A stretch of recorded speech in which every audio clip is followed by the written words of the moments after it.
Freddie اور بھوت۔ Freddie ایک بہادر اور نڈر لڑکا تھا۔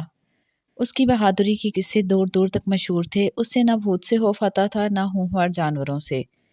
اکثر وہ سوچا کرتا کہ آخر اس میں ایسی کیا خاص بات ہے کہ اسے کسی چیز سے ڈر ہی نہیں لگتا۔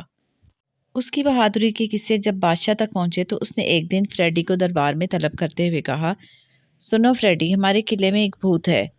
تم اسے مار بھگاؤ تو ہم سمجھیں گے کہ تم واقعی بہادر ہو اور پھر ہم شہزادی سے تمہاری شادی بھی کر دیں گے۔ فریڈی نے سینہ تان کر اس بھوت کو مار بھگانے کی حامی بھر لی۔ وہ قلعہ جا پہنچا۔ وہاں سب سے پہلے اس نے ان 5 چیتوں کو موت کے گھاٹ اتارا جو ہر وقت قلعے میں گھومتے رہتے تھے۔ چیتوں کو ٹھکانے لگانے کے بعد فریڈی آرام کے لیے لیٹ گیا۔ ابھی اس کی آنکھ لگے کچھ ہی دیر ہوئی تھی کہ ایک نہایت خوفناک شخص نے اسے جھنجھوڑ کر جگا دیا۔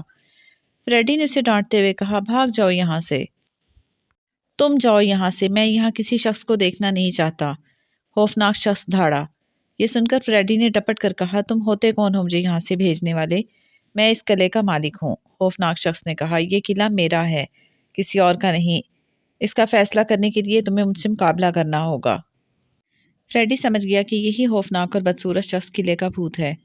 اس نے دل ہی دل میں فیصلہ کر لیا کہ وہ اس بھوت کو مارنے کی بجائے اسے باندھ کر لے جائے گا اور بادشاہ کی خدمت میں پیش کرے گا۔ اور ایسا ہی ہوا۔ فریڈی نے مقابلے میں اس بھوت کو ہرا دیا۔ اسے گرفتار کر کے بادشاہ کی خدمت میں پیش کیا تو بادشاہ نے کہا، بہادر جوان، اب تم میری بیٹی سے شادی کر سکتے ہو۔ لیکن شہزادی نے سوچ رکھا تھا کہ وہ فریڈی کو ضرور ڈرائے گی۔ ایک رات جب فریڈی گہری نیند سو رہا تھا تو شہزادی نے پانی سے بھرا ہوا جگ اس پر الٹ دیا۔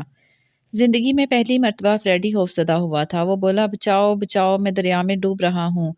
اس نے مدد کے لیے پکارا اور اس کی آنکھ کھل گئی۔ سامنے ہی شہزادی پانی کا جگ لیے کھڑی تھی۔ فریڈی بہت شرمندہ ہوا۔ آخر شہزادی اسے ڈرانے میں کامیاب ہو گئی تھی۔ اور بچوں، اس کے ساتھ ہی ہماری یہ کہانی ختم ہوئی۔ جلدی سے اس ویڈیو کو لائک اور شیئر کر دیں اور ہمارے اس چینل کو سبسکرائب کر دیں۔ اللہ حافظ۔